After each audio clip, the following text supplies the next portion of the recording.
Hello, नमस्कार. मी अनिता तुम्हा सगळ्यांचं स्वागत करते ह्या नवीन ब्लॉगमध्ये. आणि तुम्ही सगळे छान मस्त मजेत असाल.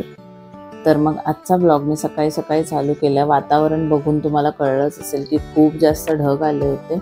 थोडा पाऊस येऊन गेला होता आणि आता खूप जास्त पावसाचं वातावरण झालं होतं, पण छान पण वाटत होतं. इतकं क्लिअरली सगळं दिसत होतं. तुम्ही बघताय की किती लांबपर्यंतचा सीन इथे तुम्हाला दिसतोय आणि खूप छान वाटतं जेव्हा सकाळी असं मस्त मस्त वातावरण असतं. म्हणून मग मी शूट करून तुमच्याबरोबर पण शेअर करायचं ठरवलं. ढग जमा झाल्यामुळे आकाशाचा रंग आणि हे सगळंच खूप छान वाटत होतं, जे मी शब्दात नाही सांगू शकत, म्हणून मी तुमच्याबरोबर शेअर करते ते.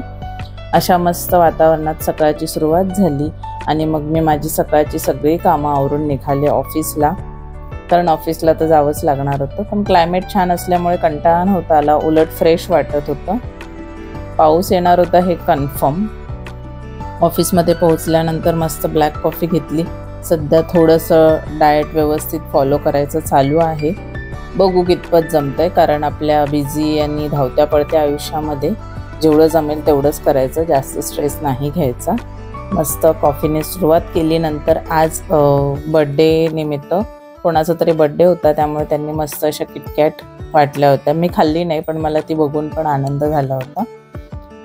त्यानंतर मी थोडंसं शूट केलं की कशी दिसते मी, बघूया म्हटलं थोडासा ब्रेक घेऊन, कारण काम खूप जास्त होतं आणि आपण कंटिन्युअसली जेव्हा काम करत असतो तेव्हा खूप कंटाळा पण येतो.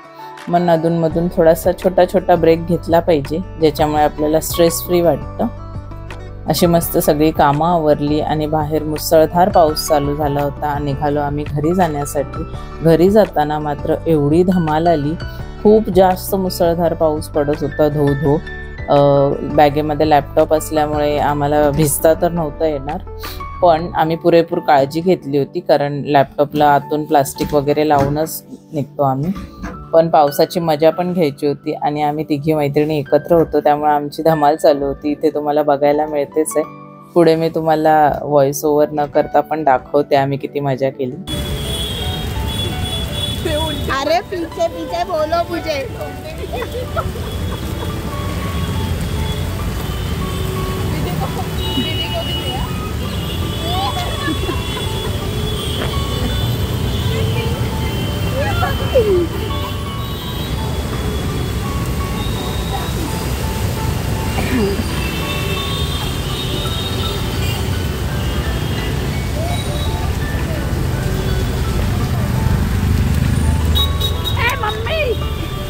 अशी मस्त धमाल करून मी घरी पोहोचले. अंघोळ करावी लागली, अंघोळ केली आणि मस्त गरम गरम भाकरी केली, कारण एवढ्या थंड आणि छान कोझी कोझी वातावरणात मला भाकरी पण खायची होती.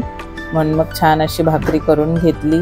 मस्त असा डिनर केला आणि आज ऋतुजाला मूड झाला होता की तिला ओरिओचा केक खायचा होता, म्हणून मग तिने ठरवलं ओरिओचा केक बनवूया आपण छोटासा. म्हणून ती येतानाच ट्युशनमधून त्याची तयारी करण्यासाठी ओरिओ बिस्किट वगैरे घेऊन आली होती. खूप सिंपल आणि साधा असा ओरिओचा केक केला. डिझर्ट म्हणून मी पण थोडासा ट्राय केला आणि इतका तो यम्मी झाला होता. तुम्ही सगळ्यांनी पण केलाच असेल, कारण तो खूप फेमस आहे. सगळीकडेच त्याची रेसिपी व्हायरल झालेली होती जेव्हा मी पण बनवला होता फर्स्ट टाईम. आय थिंक मी लॉकडाऊनमध्ये बनवला होता आणि खूप छान होतो तो केक. असं मस्त डिनर केल्यानंतर छान छान डिझर्ट खाल्लं मी आज.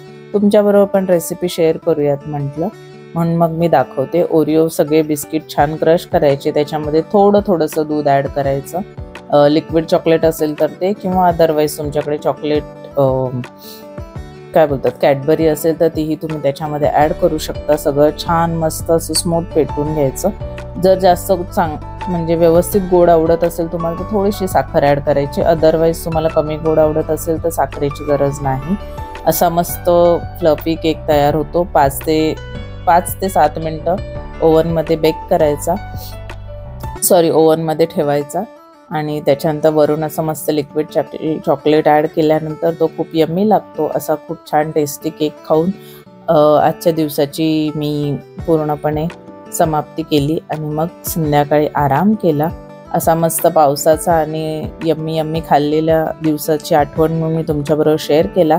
तर ब्लॉग तुम्हाला इथपर्यंत आवडला असेल तर नक्की लाईक, शेअर आणि सबस्क्राईब करा.